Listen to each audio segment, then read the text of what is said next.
Hello नमस्कार। आपके अपने channel N Ambe home science classes में आप सभी का स्वागत है। तो आज एक नया नोटिफिकेशन आया है। जो भी टीजीटी पीजीटी का फॉर्म डाल रही हैं या तैयारी कर रही हैं, तो मैं आप लोग को बता देना चाहती हूँ कि टीजीटी पीजीटी के फॉर्म अभी फिलअप होना बंद हो चुका है, क्योंकि उसमें जो आपके साइंस को लेके विवाद था, यानी बॉटनी वाली बच्चों के लिए जो भी बॉटनी सब्जेक्ट था उसको भी इंक्लूड करने के लिए अभी आयोग ने इस भी जो भी फॉर्म डलाया था उसको बंद कर दिया है। और जिन बच्चों का फार्म डला चुका है और पैसा पेड हो चुका है, तो वो लोग भी परेशान मत हो, क्योंकि जो लोगों का पैसा पेड हो चुका है वो अब जब भी इसका नया जब निकलेगा, वैकेंसी आएगी, तो उसमें उस समय आप लोगों का पैसा पेड जो रहेगा वो उसमें हो जाएगा। तो उसमें कोई परेशान होने वाली बात नहीं है। बस आप लोग एकदम तैयारी में लगे रहिए। समय बहुत ज़्यादा नहीं है। ये और अच्छी बात है कि हम लोगों को एक मौका मिल गया, और मैं आप लोगों को और भी टीजीटी पीजीटी से रिलेटेड टॉपिक लेके आऊँगी, जो आप लोगों के लिए बहुत ही मोस्ट इम्पॉर्टेंट है। और आप लोग के लिए एक अच्छा सुनहरा समय आ गया, समय और बढ़ गया है, तो मन लगा के पढ़िए। आज मैं लेके आई हूँ आप लोगों के लिए ताप सामान्य या संश्लेषित रेशे। ये सब रेशे जो है ये मानवकृत रेशे हैं। पिछले वीडियो में भी मैंने आप लोग को मानवकृत रेशे रेयान के बारे में बताया था। तो आज का हमारा टॉपिक है नायलॉन। तो नायलॉन जो रेशा है वो 20वीं शताब्दी में ही इसका खोज हो चुका था। और नायलॉन की खोज करने का जो श्रेय है वो ड्यू पोन्ट कंपनी में एक प्रमुख रासायनिक शास्त्री थे, जिनका नाम था डॉक्टर वेलिस एच कैरोथर्स, जिन्होंने सन 1929 ईस्वी में इस पर नायलॉन के रेशे पर खोज प्रारंभ की थी। इसके बाद क्या हुआ था कि E du Pont de Nemours and company ने इस अनुसंधान के द्वारा पॉलीमर नामक रसायन की खोज किया। नायलॉन की जो रेशों की लंबाई, उसकी चमक, सूक्ष्मता, बारीकियां, कोमलता, उसका व्यास आदि अपनी इच्छा के अनुसार रखा जाता है, और इसमें कभी ऊन जैसा तो कभी रेशम जैसा वस्त्र तैयार किया जाता है। नायलॉन के रेशे जो होते हैं वो अत्यंत चमकीले होते हैं, और इसके रेशों में मजबूती भी बहुत ज़्यादा होती है। सूक्ष्मदर्शी से नायलॉन का रेशा जो होता है वो कांच के छड़ के समान बिल्कुल महीन, गोल, पतला, बारीक, चिकना, चमकदार एवं अर्ध पारदर्शी दिखाई देता है। इससे ही संबंधित मैं कुछ महत्वपूर्ण प्रश्न लेके आई हूँ। ये मैं थोड़ा लिख के आप लोगों के लिए इसलिए लेके आती हूँ कि पहले उसके बारे में एक थोड़ी जानकारी मिल जाती है ना, तो हम लोगों को वो चीज़ समझ में आसानी से आ जाता है।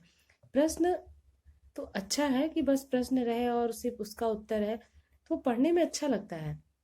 लेकिन अगर उससे रिलेटेड कुछ चीज़ें भी हमें मिल जाती है ना, तो वो जैसे होता है ना सोने पे सुहागा, यानी प्रश्न के तैयारी के साथ साथ अगर उससे रिलेटेड हमें उसके बारे में थोड़ा सा भी कुछ एक्स्ट्रा नॉलेज मिल जाता है, तो प्रश्नों की तैयारी और भी आसानी से हो जाती है। तो हमारा पहला प्रश्न है, संश्लेषित रेशे का निर्माण होता है केवल कुछ तथ्यों से। दूसरा है, जादुई रेशा की संज्ञा दी गई है नायलॉन को।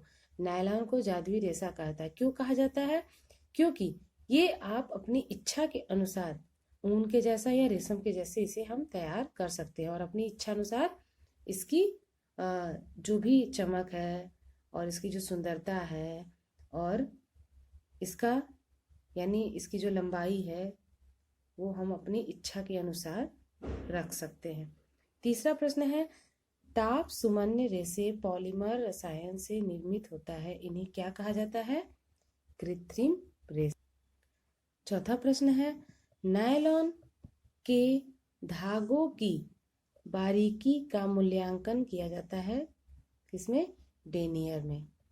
छठा प्रश्न है, पांचवा प्रश्न है, नायलॉन के धागों को खींचकर लंबाई में बढ़ाकर विशेष प्रक्रिया द्वारा घुंघराले बनाए जाते हैं। ये धागे कहलाते हैं स्ट्रेच धागे।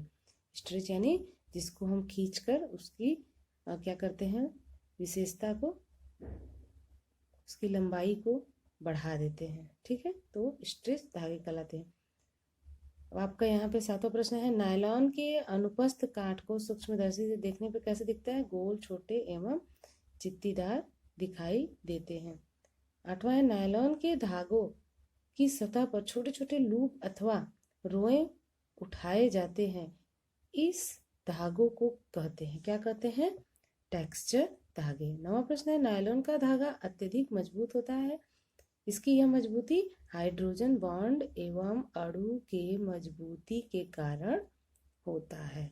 10वां प्रश्न है, शुद्ध नायलॉन के धागे से निर्मित वस्त्र कहलाते हैं 100% नायलॉन के वस्त्र। 11वां है, हीट सेट द्वारा नायलॉन के वस्त्र में क्या होता है? अगर उसको हीट यानी उसको हम गर्म करते हैं तो उसके सीकम प्रतिरोधकता उत्पन्न किया जा सकता है। फिर 12वां है, नायलॉन के रेशे पर तीव्र एवं गर्म अम्ल का क्या असर होता है? तो उसके रेशे जो होते हैं वो घुल जाते हैं।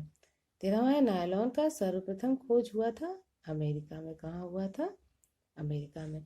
14 प्रश्न है, नायलॉन निर्माण के लिए उपयुक्त है छाछट पॉलीमर।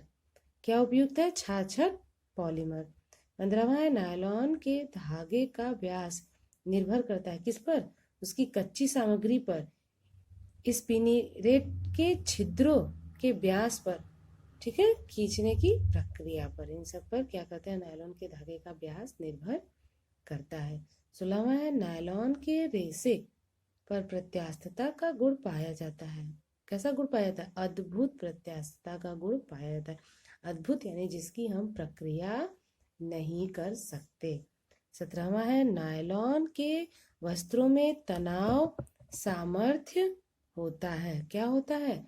उसका तनाव सामर्थ्य अत्यधिक होता है। 18वां है, संश्लेषित रेशे डेक्रोन को इंग्लैंड में कहा जाता है, क्या कहता है? पॉलिस्टर। 19वां है, पॉलिस्टर रेशे होते हैं, कैसे होते हैं? लंबी कड़ी वाले पॉलीमर। 20वां है, डेक्रोन के रेशे को सूक्ष्मदर्शी से देखने पर वो कैसा दिखता है? कांच की सीधी छड़ की तरह दिखाई देता है। 21वां है, डेक्रोन के रेशे में आर्द्रता, प्रतिधारण क्षमता एवं अवशोषकता का क्या होता है? अभाव रहता है। और लास्ट हमारा प्रश्न है, डेक्रोन के रेशे क्या होते हैं? वो ताप के सुचालक होते हैं। ये याद रखिएगा, जो रेशे होते हैं डेक्रोन के वो ताप के सुचालक होते हैं।